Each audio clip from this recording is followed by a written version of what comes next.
그런 가운데 이명박 전 대통령 이명박 정부 시절에 새로운 의혹이 지금 하나가 더 나와서 주목을 받고 있는데요.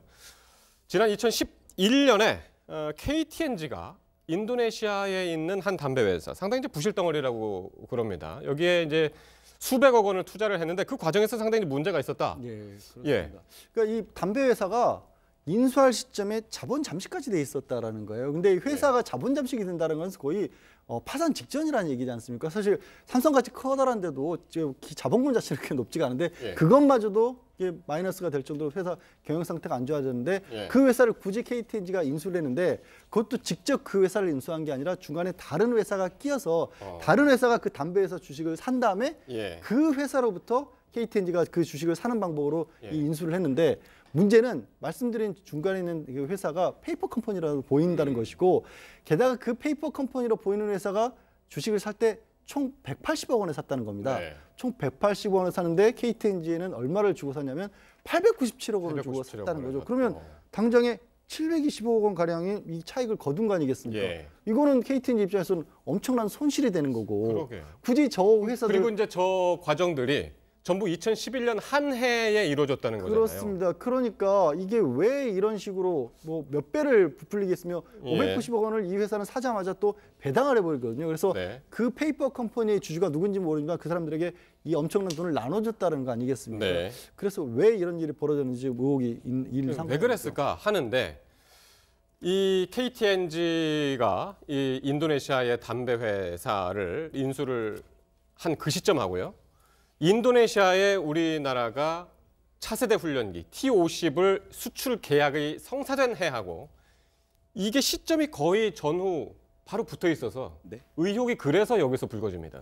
우리 경향신문에서 이제 보도를 한 내용인데요. 당시에 KTNG가 그렇게 말도 안 되는 해외 투자를 할 때 당시에 인도네시아가 우리나라부터 훈련기 16대를 구매할 것이다. 그리고 이명박 전 대통령이 이게 우리 세일즈 외교의 성공이다라고 완전 자랑했던 거였죠. 그런데 그 아까 말씀한 180억이면 되는 그 주식을 뭐 890억이 넘는 돈으로 샀단 말이죠. 그 과정에 KTNG 전직 임원은 윗선의 지시가 없었으면 이루어질 수 없는 일이다. 이거는 횡령이나 배임이나 이런 것에 관련된 이야기다라고 이야기하고 있는 거죠. 그래서 저 인도네시아에서 우리 훈련기를 산 것, 그다음에 KTNG가 말도 안 되는 금액을 해외 투자한 것, 그것이 조세도 피처로 590억에 빠져나간 것. 그럼 과연 그 돈이 누구한테 갔느냐?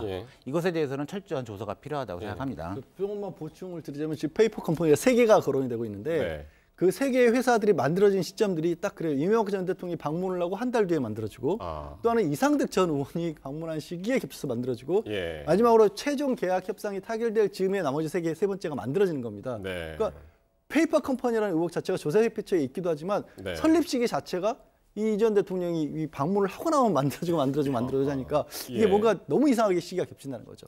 근데 이건 좀 두 개를 분리해서 봐야 될 것 같아요. 일단은 페이퍼 컴퍼니, 그러니까 해외 자산을 매입할 때 또 우리가 팔 때도 그렇고요. 페이퍼 컴퍼니를 만드는 거는 굉장히 상거래상 이건 많이 쓰는 수단이긴 해요. 그렇기 때문에 페이퍼 컴퍼니를 만들어서 그걸 통해서 거래를 했다는 것만 자체로는 저희가 비난을 할 수는 없습니다. 그러니까 페이퍼 컴퍼니를 만들었기 때문에 의구심이 난다. 이상하다. 이렇게만 봐서는 안 되고 근데 말씀하신 대로 이 페이퍼 컴퍼니가 만들어진 시기 또 그 시기에 결국에 지금 배당 또 과도한 가격으로 산 이 과정 속에 누군가가 이득은 본 거 아니겠습니까? 그 배당을 했으면 배당을 받은 사람이 있을 테고 그 배당 받은 사람들이 누구인지 또 그 과정이 어떻게 논의가 됐는지의 부분은 좀 들여다볼 필요가 있다고 생각을 합니다. 요걸 얘기하면서 정말 기시감이 드는 것이 과거의 자원 외교 이 부분이 안 떠오를 수가 없는데 거기에는 등장인물들이 또 비슷합니다. 이상득 전 의원 또 등장하고요. 뭐 이명박 전 대통령 조카도 이제 그 과정에서 뭐 투자 회사도 껴가지고 이제 등장을 했었고 지금 나오는 것들이 이제 대표적인 게 캐나다 하베스트 위전 같은 경우가 손실률만 해도 24억 6,600만 달러라는 얘기가 나오고 있고요. 또 이 회사들이 공통적으로 다 그 회사들도 자본 잠식이라든가 아니면 개발이 당시에 거의 중단되시다시피 한 곳들에 대규모 투자를 한 거죠. 그러니까 하베스트에 4조 4천억 원을 투자를 했는데 43억 원 거둬들였다는 것인데 현장 실사도 거치지 않았다는 겁니다. 그러니까 회사를 가보지도 않고 했다는 거고 계약을 하는데도 두 달 만에 있다라는 거고 대표적인 사례로 꼽히는 것이죠. 그리고 예. 지금 한국가스공사가 위입한 건데 이 웨스트뱅크라는 것도 한 7천억 원 규모의 회사인데 마찬가지 과정을 거쳤다는 거죠. 그러니까 이게 아까 말씀드린 자본 잠식의 이런 부분은 사실은 대차대조표만 봐도 나오는 거거든요. 그런데도 불구하고 저거를 두세 달 만에 현장을 보지도 않고 매입을 했다라는 부분들이 비슷한 기시감이 떠오른다는 거죠. 예.